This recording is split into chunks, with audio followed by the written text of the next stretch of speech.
Добре дошли, приятели, на Лукса. Тук сме на булевард Клазет. На там казарият. Не ни се отдава импровизацията. Не ни се отдава импровизацията. Здравейте, аз съм Василия. Аз съм Виктор и втори курс английска филология. Отиваме на упражнения по превод в заветния първи блок. Може да закъсняваме, обаче през тази машина трябва да се мине задължително. Един за всички, всички за един. Като закъсняваме, трябва да изчакаме всеки стоплия шоколад. До петия етаж пеша не става. Няма начин. Снимай Can you see us? Can you see us? No. На здраве!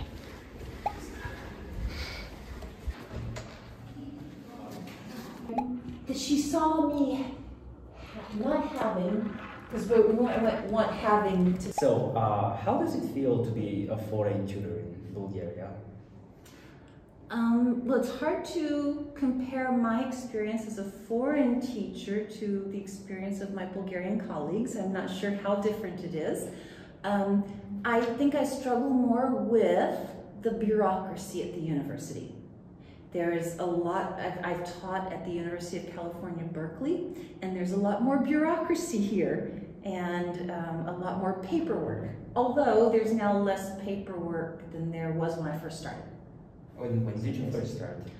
5 years ago, I think. That's very nice. Do you struggle sometimes with the students not being to have the Bulgarian conversation proper?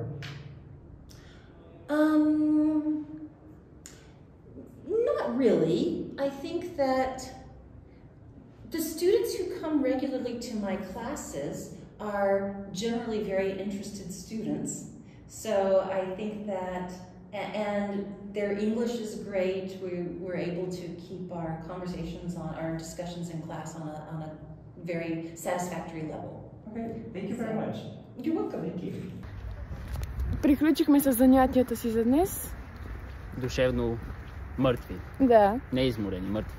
Но пък интервюто мина добре. Не иска да го види жената. Нов ден в университета. Поредния в ректората, този път на Лукса. Мани, църквата. Преминах. Да. Генко остатък. Ще цензурираме Макдоналдс логото отзад. Да, ще го цензурираме. Тунела. През тунелчето.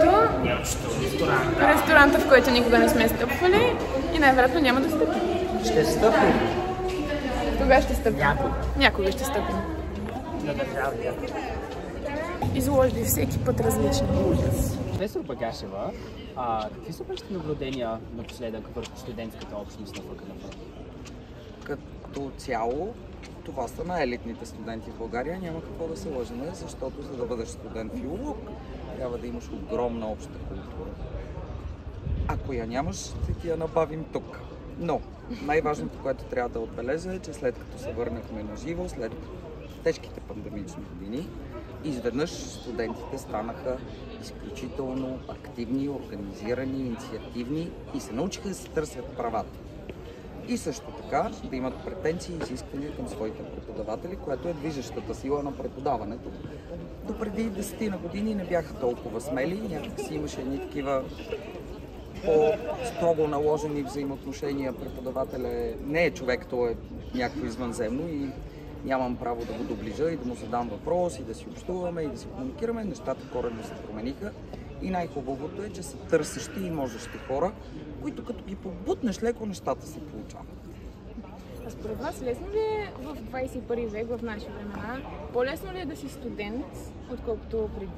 Категорично не, много по-трудно е, защото ви залива много по-голям поток информация, имате много повече възможности да се занимавате с повече неща и намирането на вашето е много по-трудно. Да. Когато кръга от възможности е много по-голям, изборът става много по-труден и по-сложен.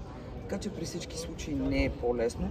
Да не говорим, че много от вашите си заслуги се приписват на ChatGPT. Имам предвид конкретни случаи при предаване на писмени работи, в които антиплагиатска система казва, това го е писал IT, то не пише ChatGPT, то пише IT, пардон, AI, извинявам се. изкуствен интелект, което се оказва, че въобще не е така, но това навлизане на 1000% на технологиите в обучението, мисля, че също създава някои пречки за вас, тъй като личният контакт, мисля, че е най-важният, все пак за това сте тук. Иначе щяхте да си стоите вкъщи и да ви пишем дигитални оценки, така че мисля, че е по-сложно. Това е много интересно, защото повечето хора биха казали, че заради тези системи на нас ще ни бъде по-лесно. Оценяваме, че преподавателския екип също вижда това. Няма как това да го направи по-лесно, по никакъв начин. Това налага много повече изисквания към вас, с много по-голяма предизвикателност. Вие трябва да подхождате към всеки един ангажимент, така че да личи личното вашето, а ние понякога искаме толкова стереотипни неща, че много се извинявам, но няма как индивидуалното да излезе на преден план, поне в някои дисциплини. Разбира се, други дисциплини, креативността ви помага и тогава няма значение каква е технологията, но има неща, които са въпрос на личен контакт и да не забравяме все пак, че комуникацията е това, за което използваме езика и някакси независимо, че в голяма част от технологиите разчита се на език по един или друг начин, живия език, в който пантомима, емоция, тяло, всичко е ангажирано, някак си се губи с технологичните среди и това намалява начина, по който вие усвоявате материала. Да. Благодаря много. Благодаря ви много. Аз ви благодаря за вашия интерес. На добър час. Приключихме официално. Колегата ми ме напусна. Нищо е.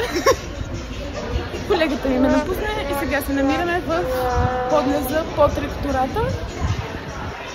Качваме се на метрото и се прибираме да спим. Къде? Да учим. Да подраниш за лекция от 8:15 не си е работа. Особено в ректората.